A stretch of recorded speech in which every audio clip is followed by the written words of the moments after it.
प्रिय धाम संत जुबेश्वर बिश्नोई समाज मंदिर के नाम से ये पावन स्थली पर मैं महंत जी का मैं धन्यवाद देता हूं हृदय से, जिनको मैंने यहाँ पर सारे भक्तगण का दर्शन करने का मेरे को सौभाग्य प्राप्त हुआ। मैं कुछ विशेष चर्चा करूंगा आप सबसे। भारत हमारा बहुत पुराना देश है, विशाल देश है, हम सब लोग जानते हैं। लेकिन बहुत सालों तक वो दास्ता के अधीन यानी गुलामी के अधीन क्यों रहा? हम लोग किताबों में भी पढ़ते हैं, इतिहासों में भी पढ़ते हैं, हमें पता भी है किन किन लोगों ने समय समय पर इसकी आस्था, इसके विश्वास पर चोट किन किन लोगों ने पहुंचाई है। भगवान राम का अयोध्या मंदिर वहां बनाने में 500 साल हमको लग गए। कोई छोटा मोटा समय नहीं था। कितने बलिदान हुए, कितने उसके लिए संघर्ष हुए संतों के नेतृत्व में। और आज भी पूरे देश में दास्ता की तस्वीर हमारे सामने है। भगवान श्री कृष्ण का मंदिर, मथुरा में जाने वाले लोग भक्तगण, वहां भी हमको दास्ता की तस्वीर के चिन्ह दिखाई दे रहे। काशी विश्वनाथ जाओ तो वहां भी दास्ता का चिन्ह दिखाई दे रहा है। ऐसा क्या कारण बना कि हम लोगों ने वो दास्ता स्वीकार करी? कुछ कमियां थी हमें, जिसका हम समय अनुसार सोच नहीं पाए, विचार नहीं कर पाए। वो हमारे में क्या कमियां थी? सबसे पहली कमी थी राष्ट्रभक्ति की कमी। दूसरा, स्वाभिमान की कमी, कि संकट के दौर में स्वाभिमान से हम मुकाबला नहीं कर पाए। ऐसा नहीं है कि लोग शहीद नहीं हुए, लेकिन एकजुट होकर के हम मुकाबला नहीं कर पाए। और तीसरा, अनुशासन की कमी। और चौथा, समरस समाज, समरसता की कमी। ये मूलतः 4 कारण थे। आज भी हम, मेरे सामने भाई बंधु बैठे हैं, माता बहनें बैठी हैं। आज भी हम विदेशों की पाश्चात्य वो हमारे जीवन को घर में हमने अपनाया हुआ है। 25 दिसंबर आता है और हम लोग लाल पीले कपड़े अपने बच्चों को पहना करके बहुत गौरव अनुभव करते हैं।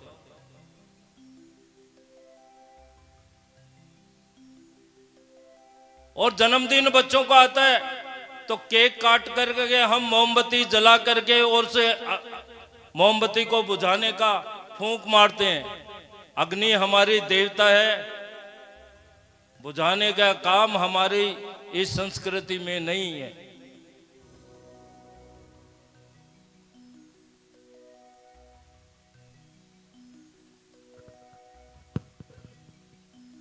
ये जो दास्ता है,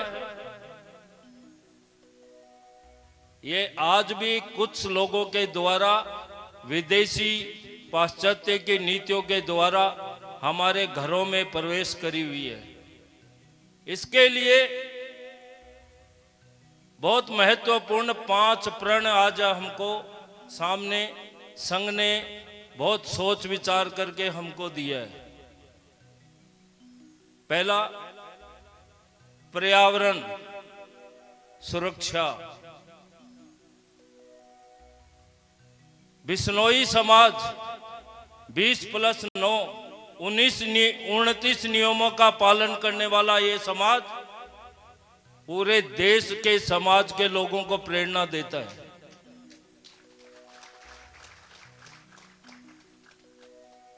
पर्यावरण प्रेमी, किसी पशु की हत्या नहीं करना, पशु को बचाना। वृक्षों की रक्षा करना, वृक्षों के प्रति माता अमृता देवी का बलिदान हमारे सबके सामने है। पिछले समय प्रयागराज में कुंभ लगा था। हमारे में से बहुत से लोग उस संगम के स्नान का आनंद लिया होगा। वहां पर क्या देखा कि कोई कूड़ा करकट, जिन लोग वहां से लौट कर के आए, एक ही बात मुंह पे थी कि 66 करोड़ लोगों ने डुबकी लगाई, लेकिन इतनी स्वच्छता का हमने कभी दृश्य नहीं देखा। 66 करोड़ लोगों ने समरसता का प्रतीक हमारे सामने नजर आया, और कुछ लोगों ने वो जल लेकर के, अनेक लोगों ने अपने परिवारों में भी करोड़ों लोगों को स्नान जाकर के कराया, जिनकी स्थिति ऐसी नहीं थी कि वो वहां पर आ सकते थे। इतना बड़ा महाकुंभ, ये दृश्य स्वच्छता में थैला और थाली का जो अभियान चला कि अपना थैला अपने पास और थाली अपने पास, कोई प्लास्टिक का उपयोग नहीं, कोई गिलास जो बनते हैं उनका उपयोग नहीं। अपना थैला भक्तों ने अपने साथ रखा और थाली उसमें रखी, प्रसाद लिया, साफ किया। वो स्वच्छता का सबसे बड़े प्रतीक है। सब लोगों ने पालन किया नियमों का, तो इतना बड़ा महाकुंभ संभव हो पाया। आज हम प्लास्टिक लेते हैं और प्लास्टिक जहां मर्जी डाल देते हैं। क्या होता है? गौ को हम माता समझते हैं। वो जब वो प्लास्टिक की थैली को खाती है, तो आप समझ सकते हो कि हम पाप के भागीदार बनते हैं या क्या करने जा रहे हैं। ये धरती हमारी माँ है, वहां भी प्लास्टिक को उठा करके हमने करते हैं, तो जितने स्थान पे वो प्लास्टिक रहती है वहां पर्यावरण प्रदूषित हो जाता है। पहले बुजुर्ग लोग हमें कहते थे कि कपड़े का थैला लेकर के चलना, और आज वही अभियान हमारे दिमाग में आता जा रहा है। और आज कोई भी कागज हम उठा करके कहीं डालते हैं तो हमारे तुरंत ध्यान में आता है कि डस्टबिन को हम खोजते हैं।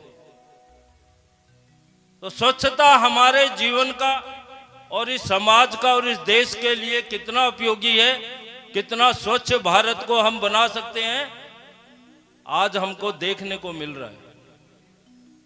और इसका पालन हम सबको करना है। मेरे सामने माता बहनें हैं, बाजार में जाती हैं, घर में थैला होता है, लेकिन उसका उपयोग अधिक से अधिक करिए। प्लास्टिक का बहिष्कार करिए। करेंगे ना? करेंगे ना? दूसरा है परिवार पर प्रबोधन। आज परिवारों में जो दूरी बढ़ती जा रही है, उसका कारण क्या है?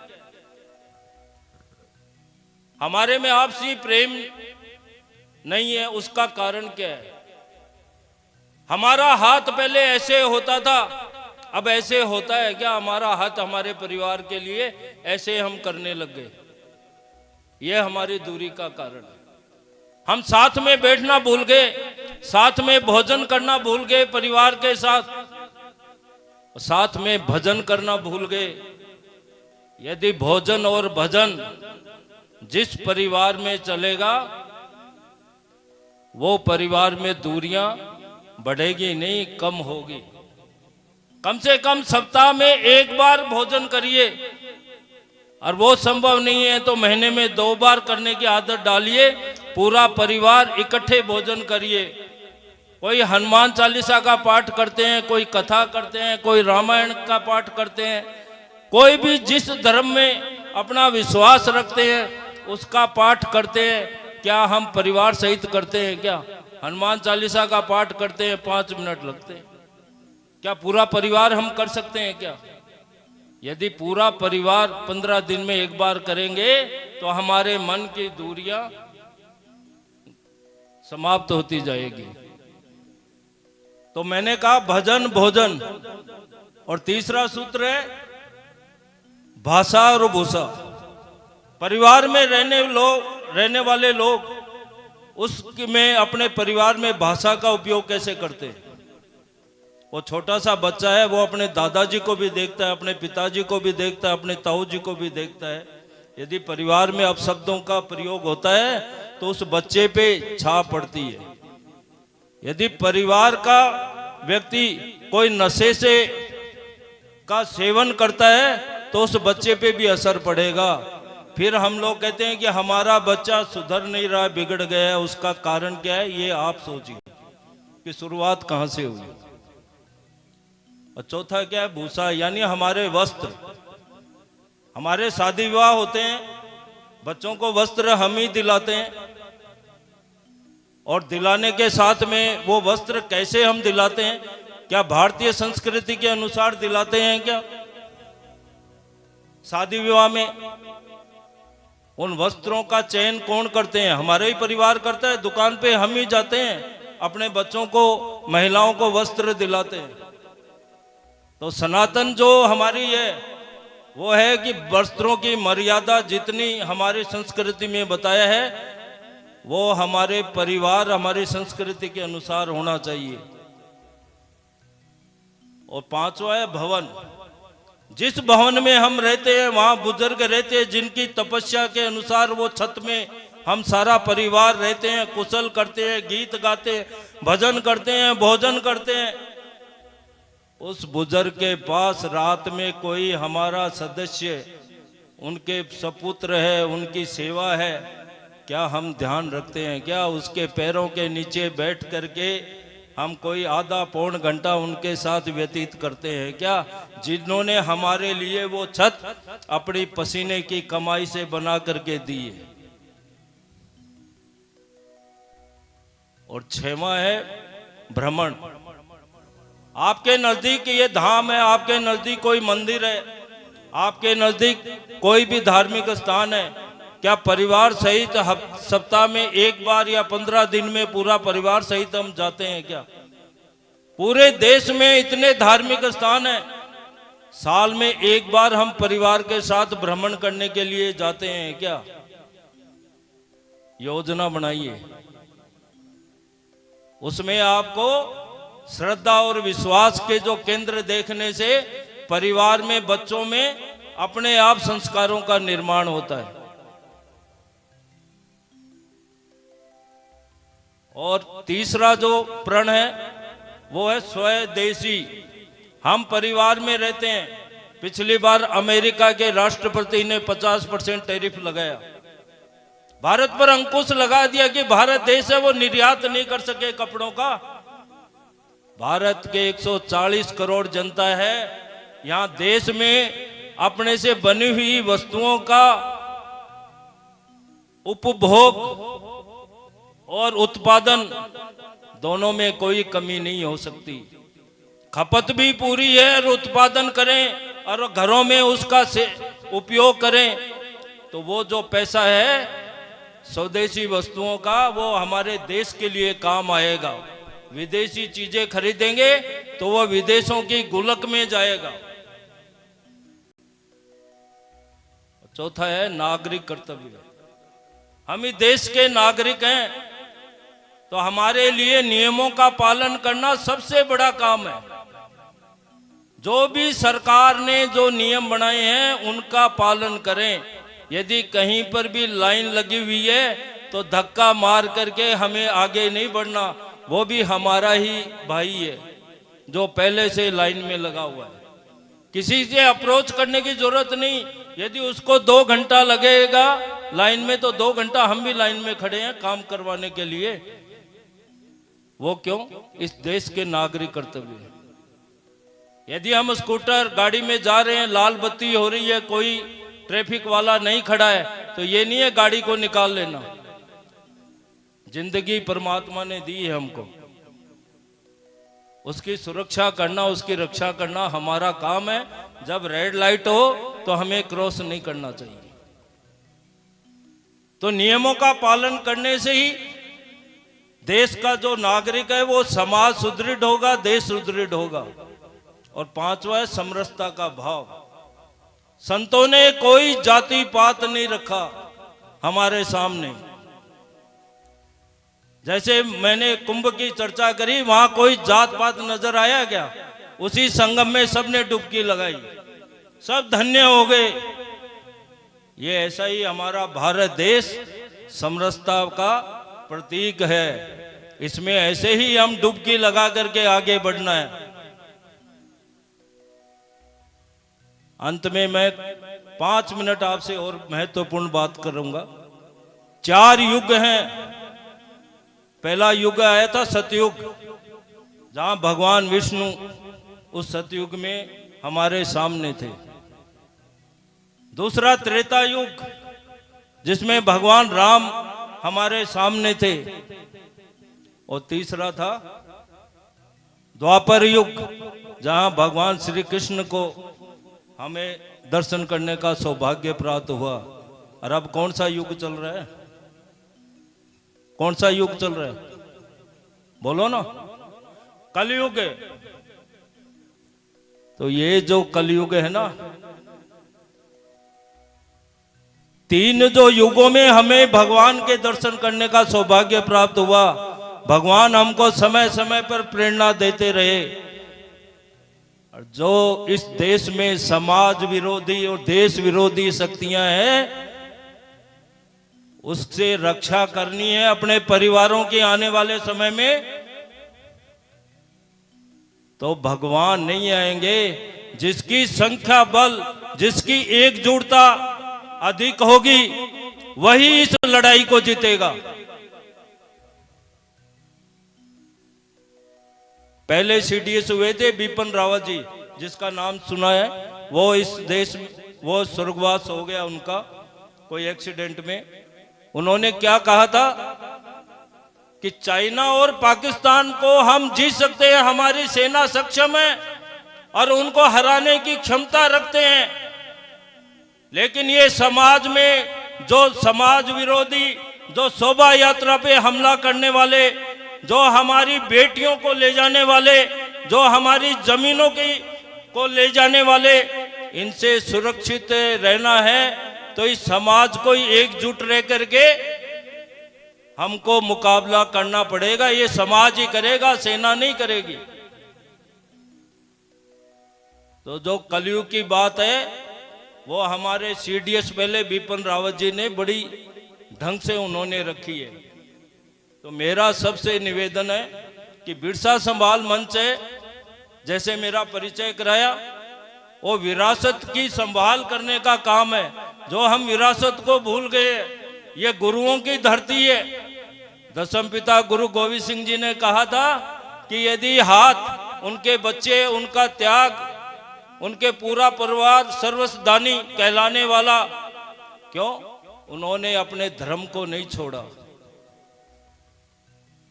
उन्होंने अपने धर्म को नहीं छोड़ा, छोटे छोटे बच्चों ने, और वो अपने ही धर्म को स्वीकार किया। बलिदान होना उन्होंने उचित समझा, हंसते हंसते बलिदान हुआ। तो ऐसे जो लोग हैं समाज में बहुत तेजी से घूम रहे हैं, हमारे जो उत्सव होते हैं उसमें प्रवेश करते हैं, ऐसे बातों पे हमें को बंदिश लगानी पड़ेगी। नहीं, हमारा समाज में कोई न कोई इस प्रकार का वो करेंगे काम। दिल्ली ब्लास्ट हुआ, वाटर कूलर वालों की लाइन लग गई, आपने पूरे टीवी में देखा होगा। प्रोफेसर कोई वंचित नहीं, डॉक्टरों की लाइन लग गई। लिस्ट कितनी बड़ी हमारे सामने देखने को मिला। ऐसे समाज से हमें सतर्क रहना होगा, समाज को सुरक्षित रहना होगा। पिछले समय कितनी लाखों बेटियां हमारी गायब करने वाले कौन हैं, ये बात भी हमें सोचनी चाहिए। वक्फ बोर्ड में संशोधन आया हमारे सामने, केंद्र सरकार ने हमारी कितनी एकड़ जमीन रेलवे और सेना के बाद सबसे ज्यादा जमीन वक्फ बोर्ड के पास थी।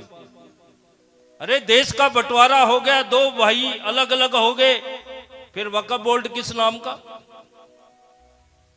और आज 35,636 एकड़ जमीन पंजाब के वक्फ बोर्ड के पास है। हम उसी विरासत को संभालने में लगे हैं, डेटा बनाने में लगे हैं। तो मेरा सबसे आग्रह है कि पहले अपने परिवार के जो मैंने 6 सूत्र बताए हैं, स्वदेशी वस्तुओं का इस्तेमाल करना बताया है यदि देश को बचाना है, समाज को बचाना है, और समरसता का भाव कोई जात पात का नहीं। और किन लोगों से सतर्क होने का समय आ गया है, वो लोग कहते हैं 2040 के बाद इस देश पर राज हम करेंगे। हमारे तो 1-2 पुत्र हो गए, उनके 10-10 पुत्र हो गए। सोचने का विषय, मैं कोई मजाक की बात नहीं कर रहा।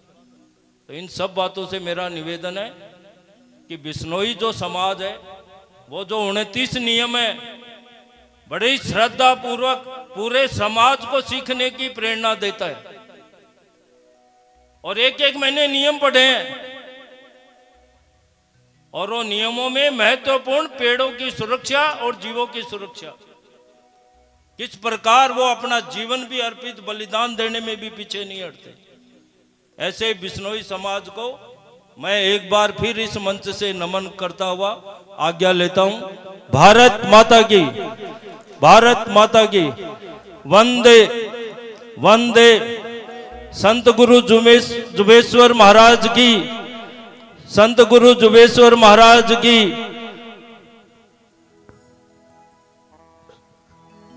बोल जुम्बेश्वर भगवान की। तो प्यारे बंधुओं, आदरणीय विरसा मंच संचालक संयोजक राम कुमार जी व्यास साहब ने बहुत ही बढ़िया राष्ट्र धर्म की बातें हमें जो है कही कि हम किस प्रकार एक अपना जो है लंबा सुखी जीवन जी सकते हैं, और किस प्रकार हमारी आने वाली भावी पीढ़ी दर पीढ़ी हमारा ये हिंदुस्तान, हमारा ये भारतवर्ष किस प्रकार जो है हिंदू लोग कायम दायम रह सकते हैं, किस प्रकार जो है अपनी जो है उन्नति और विकास, किस प्रकार अपनी जो है बहन बेटियों की इज्जत आबरू को जो है बचा सकते हैं, संभाल सकते हैं, किस प्रकार जो है रख रखाव कर सकते हैं। तो इसके लिए राष्ट्रभक्ति, भगवान के भजन के साथ साथ में अपने मोक्ष और मुक्ति कल्याण के साथ साथ में अपने जो है देश की विरासत को भी जो है संभालना बहुत जरूरी है। बहुत ही बढ़िया जो है हमें आपने अपने जो है जीवन में जो किया है, आप भी एक मान लो बड़े त्यागी संत महापुरुष की तरह ही हैं, संतों का जीवन जी रहे हैं। और पूरे देश में जहाँ भी जो है कोई किसी प्रकार का जो है मान लो दुर्घटनाएं होती है, या कोई उपद्रव होता है, बाढ़ आती है, या और कोई जो है युद्ध आती लग जाता है,